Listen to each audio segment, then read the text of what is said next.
My name is Sophia Bennett.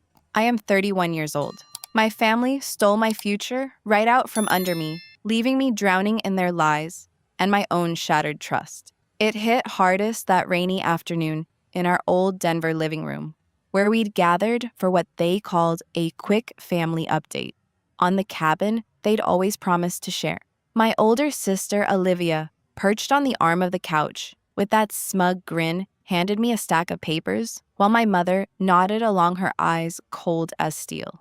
"We needed your signature for the refinance," Olivia said casually, like it was nothing but the documents showed they'd forged it months ago to cut me out entirely, transferring everything to her name alone. My father cleared his throat, avoiding my gaze, murmuring agreement that it's best for the family. The betrayal burned through me like acid, erasing years of loyalty in an instant. I gripped the edge of the table, my knuckles white, deciding then and there to demand the truth no matter the cost. But as their faces hardened, I wondered if uncovering their full scheme would bury me alive.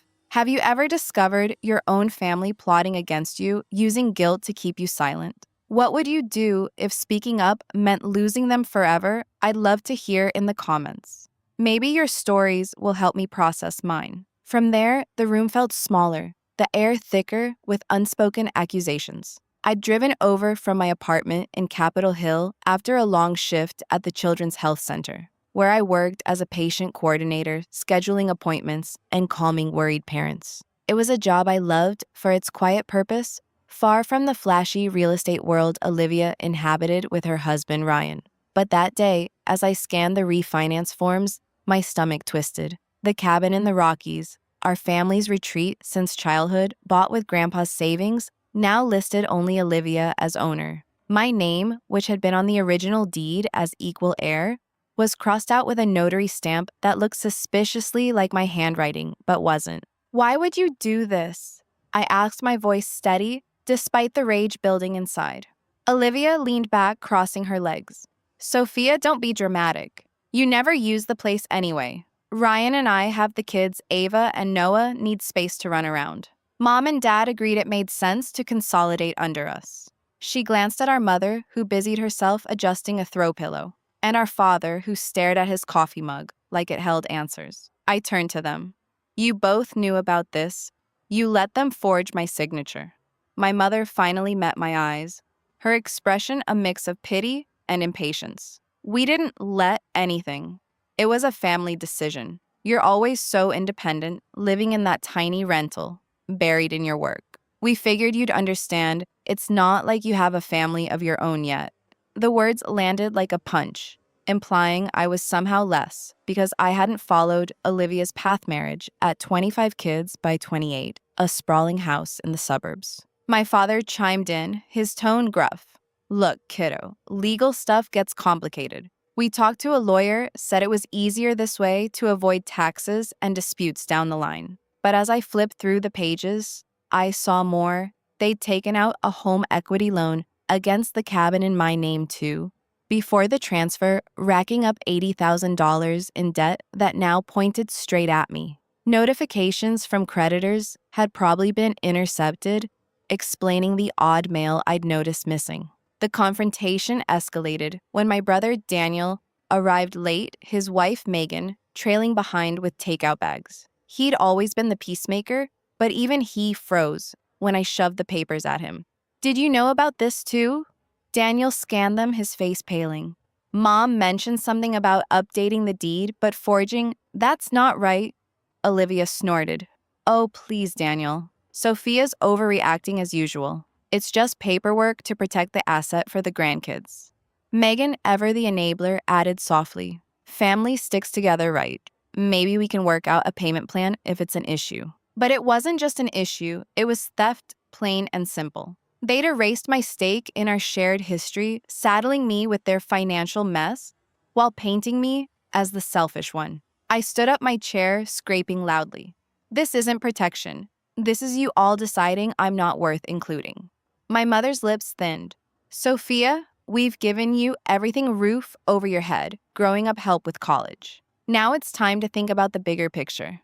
The bigger picture apparently was Olivia's picture-perfect life, funded by my exclusion. I left that night with copies I'd snapped on my phone, my mind racing. Back in my apartment, I paced the small living room, the city lights of Denver flickering through the window. I'd always been the quiet one, the reliable daughter who didn't demand attention. Olivia was the star-top sales in her firm Instagram, full of family vacations, while I coordinated checkups for kids with fevers. But this was a line, crossed a deliberate silencing of my place in the family. The next morning, I called my friend Lauren Scott, who'd known me since college and worked as a paralegal downtown.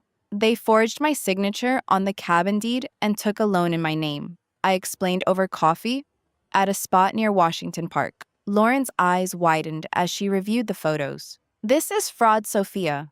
Identity theft within the family. We need to get you a lawyer, someone outside their circle. She introduced me to her colleague, Alex Rivera, a sharp estate attorney who'd handled similar disputes. Alex, with his no-nonsense demeanor, confirmed it. The forgery is evident. We can file to contest the transfer and report the loan fraud. But as we dug deeper, the layers unraveled. Turns out my parents had been quietly favoring Olivia for years, extra loans for her house down payment, co-signing for Ryan's business ventures, all while telling me to bootstrap my way. A new twist came. When Alex pulled public records, the cabin refinance included a clause naming Olivia's kids as sole beneficiaries, effectively writing me and Daniel out of any inheritance. Daniel, when I told him, admitted he'd suspected, but stayed silent to avoid rocking the boat. Mom's always said Olivia needs more help because of the family she built. He confessed over the phone, his voice heavy with guilt. Then came the private coercion. My mother called that evening, her tone syrupy sweet at first. Sophia, honey, let's not make this ugly. Come over tomorrow, we can talk it out. But when I arrived at their house in Cherry Creek, the atmosphere was tense. Olivia was there with Ryan, who lounged on the sofa like he owned the place. We can cut you in for a small share if you drop this, my father offered, sliding over a handwritten agreement. It was insulting 10% of the equity after they'd already borrowed against it. Or, my mother added, her eyes narrowing, we can make things difficult. You know how word gets around in the city?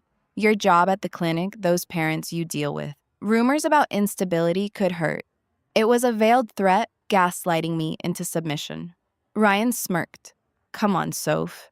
Be reasonable. You're single, no kids. What do you need a cabin for anyway? Olivia piled on with sarcasm. Yeah, it's not like you're hosting family reunions in your shoebox apartment. I felt erased. My life diminished to nothing because it didn't match their ideal. Even worse, they brought in our cousin, Tara Wilkins, who'd recently moved to Denver and worked in finance. Tara, whom I'd barely spoken to in years, sided with them immediately. Family assets should go to those building the legacy, she said primly, as if reciting from a script. It stung Tara was new to the dynamic, but they'd looped her in to pile on the pressure. I pushed back.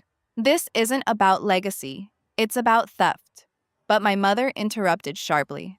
Enough with the accusations. We did what was best. If you fight this, you'll tear us apart, and for what, a pile of wood in the mountains? The meeting ended with them demanding I sign a waiver, releasing any claim. I refused, storming out, but not before Olivia whispered, keep pushing and see how alone you end up. Over the next weeks, the coercion intensified privately. Anonymous calls to my work hinted at personal issues, affecting my performance, tanking my confidence. My credit score dipped. Mysteriously, turns out they'd opened a small line in my name for cabin repairs. Lauren and Alex helped me freeze accounts and gather affidavits. But the emotional toll mounted. Sleepless nights led to mistakes at work, like double booking appointments, drawing warnings from my supervisor. One evening, Daniel showed up at my door with Megan. Mom's saying if you sue, they'll cut us all off, he admitted. Megan nodded, rubbing her belly. She was pregnant, a detail they'd weaponized. We can't afford that, Sophia. Please, for the baby. It was classic guilt tripping, making me the villain for standing up. But as I confided in my new acquaintance from the clinic, Dr. Elena Vasquez, a pediatrician who'd overheard my stress, she offered perspective. Families like that suppress who you are to keep control. Don't let them define your worth. Yet the pressure built to an irreversible point. Alex filed the initial dispute, but my family retaliated with a counterclaim accusing me of harassment and demanding I pay back for past gifts. Tara testified falsely about my instability, and Olivia's connections in real estate pulled strings to delay proceedings. Cost-mounted legal fees ate my savings, forcing me to dip into retirement funds. In a heated mediation session downtown, surrounded by lawyers, my mother delivered the ultimatum. Drop this or we're done. No more holidays, no contact with Ava and Noah. You'll be the one who broke the family. Ryan added a jab. Face it, Sophia. You've always been the outsider. This just makes it official. Olivia smiled coldly. Sign and we'll even throw in a little cash for your troubles. The room spun. I thought of the cabin's memories, ski trips, bonfires, but they were tainted now. The room spun with the weight of their words, those tainted memories flashing like unwanted slides in my mind. Ski trips, where I'd been the one packing lunches, bonfires, where my laughter had always felt a little forced next to my older sister's effortless charm. I excused myself to the hallway, pretending I needed water, but really just to breathe away from their united front. Back in the mediation room, I sat down again, my hands trembling slightly as I looked at the waiver they'd prepared. Alex, my attorney, leaned in and whispered, "Don't sign anything. This is coercion. We can fight it." But the pressure from my family was relentless, a slow grind that wore down my resolve like sandpaper on wood. My mother, leading the charge, as always, folded her arms and said, "Think about Daniel and Megan's new baby. Do you want to be the aunt who poisoned everything over a misunderstanding?"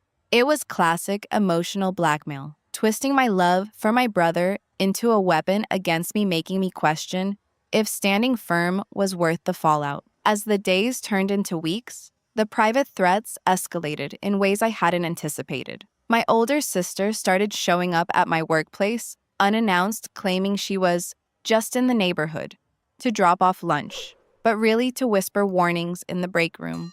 Drop the suit, Sophia, or I'll make sure everyone knows about that rough patch you had after college, the one where you almost quit your job. She was referring to a time I'd battled anxiety, something I'd shared in confidence years ago now, weaponized to undermine my stability. Ryan, her husband, followed up with emails from his finance firm account, attaching friendly reminders of old family loans I'd never actually received, implying I'd owe them back if things got legal. Even my father got involved, calling late at night when he knew I'd be alone in my apartment. "We're not the enemy here," he'd say, his voice rough from years of construction work. "But if you push this, the cabin goes up for sale, and that's on you, losing the one place your grandpa built for all of us." It hurt because the cabin wasn't just property. It was where I'd learned to fish with him away from the city's noise. Yet they framed it as my selfishness destroying the legacy, never acknowledging their role in forging documents and dumping debt on me. Tara, our cousin who'd inserted herself into the mess, amplified the isolation. She hosted a family brunch at her condo in Lodo, inviting everyone but pointedly excluding me at first, then texting last minute as if it were an afterthought. When I showed, she cornered me in the kitchen. "Aunt Patricia's health isn't great. You know, stress from this could make it worse." It was a low blow, hinting at my mother's occasional heart palpitations, something they'd never mentioned before, but now used to guilt me. Dr. Elena Vasquez, the pediatrician from my clinic who'd become an unexpected ally after hearing my rants during lunch breaks, warned me about this tactic. "They're eroding your support system," she said over coffee one afternoon.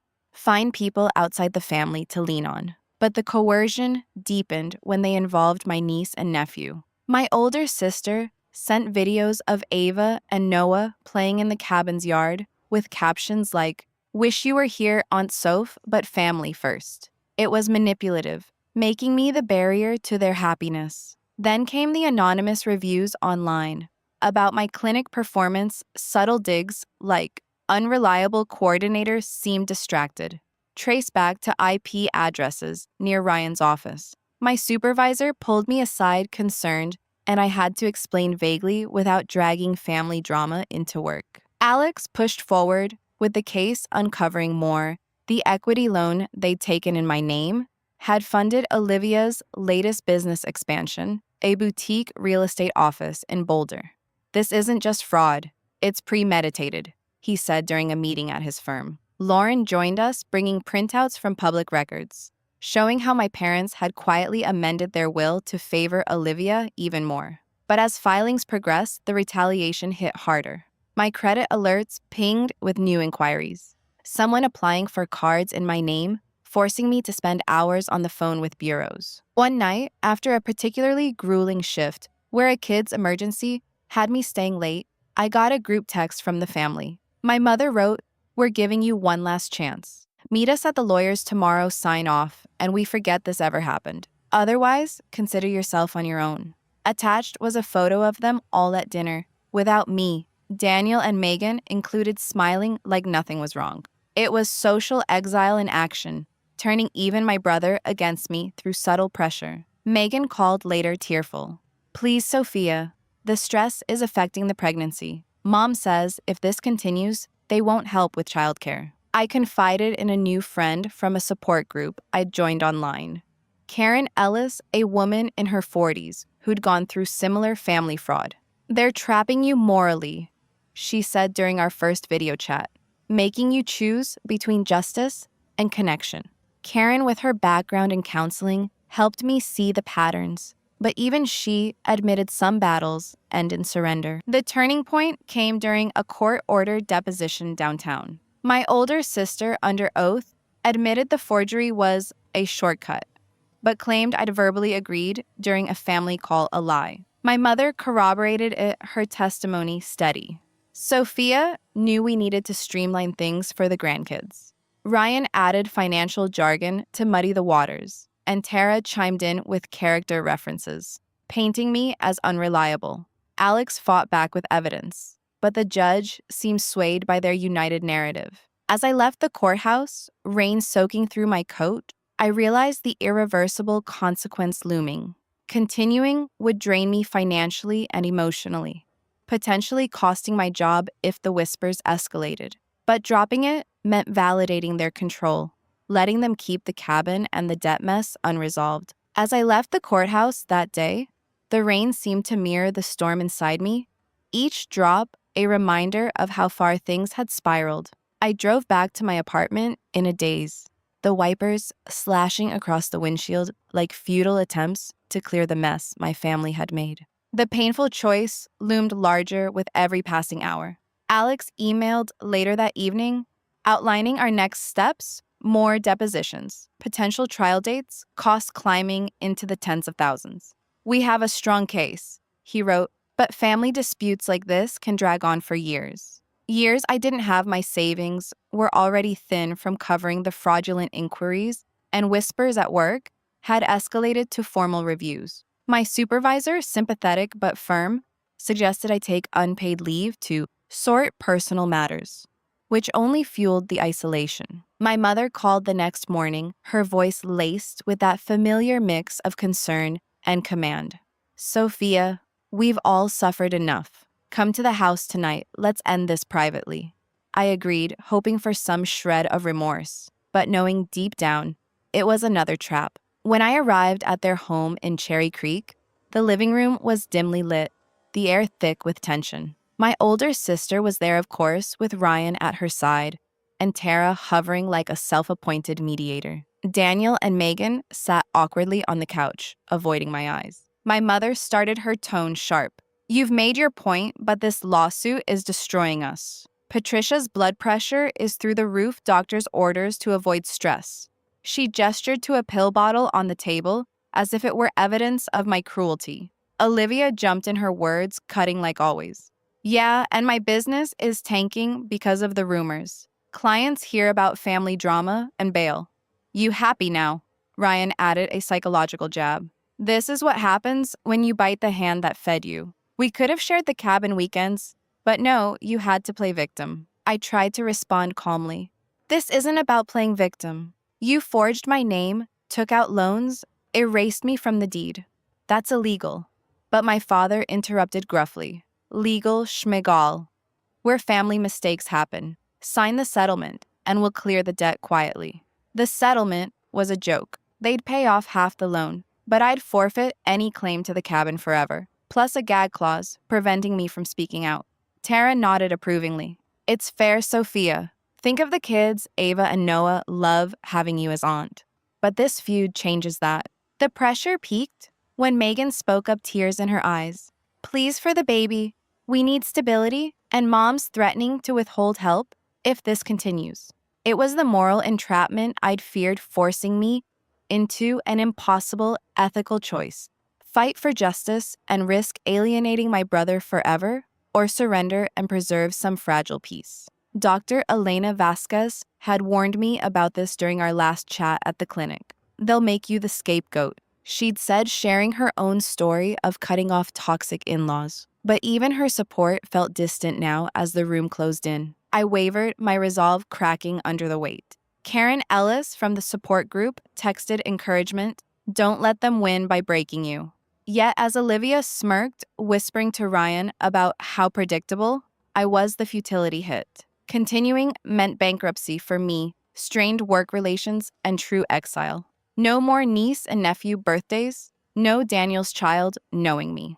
Dropping it meant defeat, validating their erasure of my identity in the family legacy. In the end, I made the painful choice. With Alex's reluctant advice ringing in my ears, sometimes survival is the win. I signed the papers that night. The debt would be halved, paid slowly by them. But the cabin was gone, my name scrubbed from our history like I never existed. My mother hugged me stiffly. Good girl. Now we can move on. Olivia's victory smile said it all. She'd kept control her life unscathed, while mine bore the scars. The fallout was swift and heavy. Word spread through extended family twisted versions, where I was the greedy one who'd back down. Tara hosted gatherings I wasn't invited to, and Daniel's calls grew sparse, guilt turning to distance. At work, the damage lingered. I switched shifts to avoid questions, my passion for helping kids dimmed by exhaustion. Months later, I sat in my apartment staring at a photo of the cabin from better days. Lauren dropped by with wine, trying to lift my spirits. You chose peace over war, that's strength. But it felt like failure, a quiet surrender to their suppression. Dr. Elena invited me to a clinic event, introducing me to her colleague, Nurse Carla Jennings, who'd faced similar betrayal. Carla shared resources for therapy, but even that couldn't erase the regret. My family remained stronger, their bonds tightened by my exclusion. Olivia posted cabin photos online, tagging everyone but me. My mother sent occasional texts about family updates, but the warmth was gone. I set boundaries, limited contact, no more favors. But it left me isolated, adrift in a life reshaped by their choices. The defeat settled like a permanent ache, a reminder that sometimes justice slips away, leaving only survival. I didn't win. I simply endured, carrying the weight of what they'd taken. Thank you for listening to my story. It's still raw, but sharing it helps. Have you ever had to choose between fighting for what's right and protecting your own heart, even if it meant losing? What regret do you carry from that decision? Share in the comments. Your experiences might light the way for someone else.